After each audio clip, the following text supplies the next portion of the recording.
Épisode 3. Amour, gloire et argent.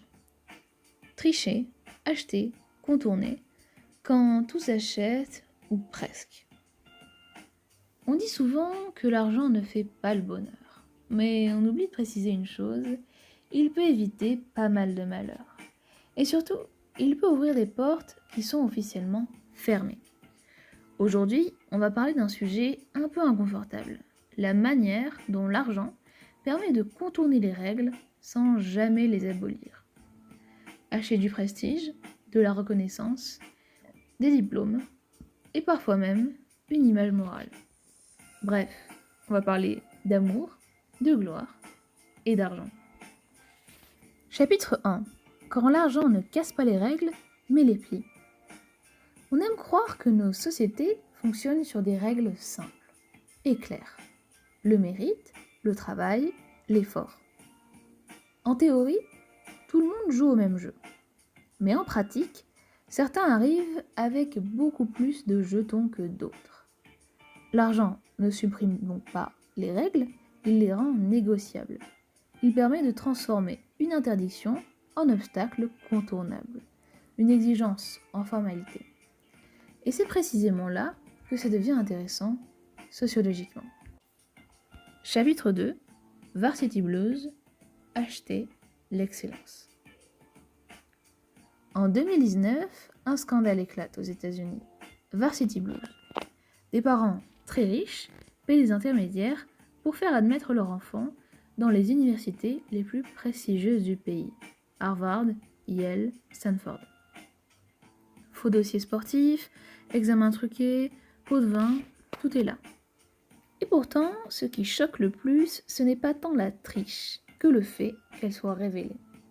Car au fond, ce scandale ne fait que rendre visible quelque chose que Pierre Bourdieu avait déjà largement décrit. L'école est censée être un lieu de mérite, mais elle est aussi un espace de reproduction sociale. L'argent ne garantit ainsi pas le succès, mais il maximise très fortement les chances. Ce que Varsity Blues révèle, c'est donc pas une anomalie, mais plutôt une logique à déceler. Chapitre 3. Tricher n'est pas pareil pour tout le monde. Tout le monde ne triche pas de la même manière.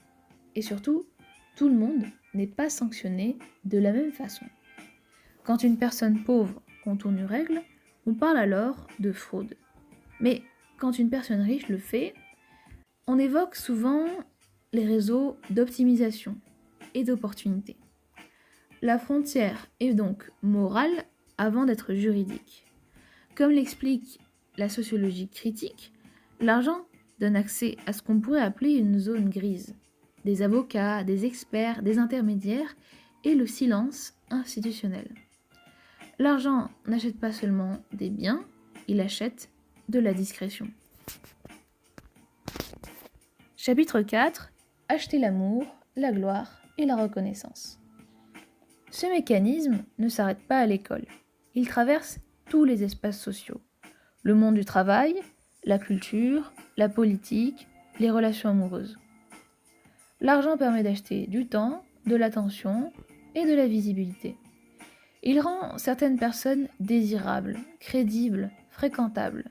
Ce n'est pas l'argent en lui-même qui produit l'amour ou la reconnaissance, mais les conditions matérielles qui les rendent possibles. Georges Simmel disait déjà que l'argent est un équivalent universel. Il ne crée pas les valeurs, mais il permet de les convertir. Chapitre 5. Monopoly. Apprendre à dominer en jouant. Et cette logique, on l'apprend très tôt, parfois sans s'en rendre compte. Par exemple, en jouant. Monopoly n'est pas un jeu neutre. Il enseigne une chose très simple. Accumuler, éliminer, posséder.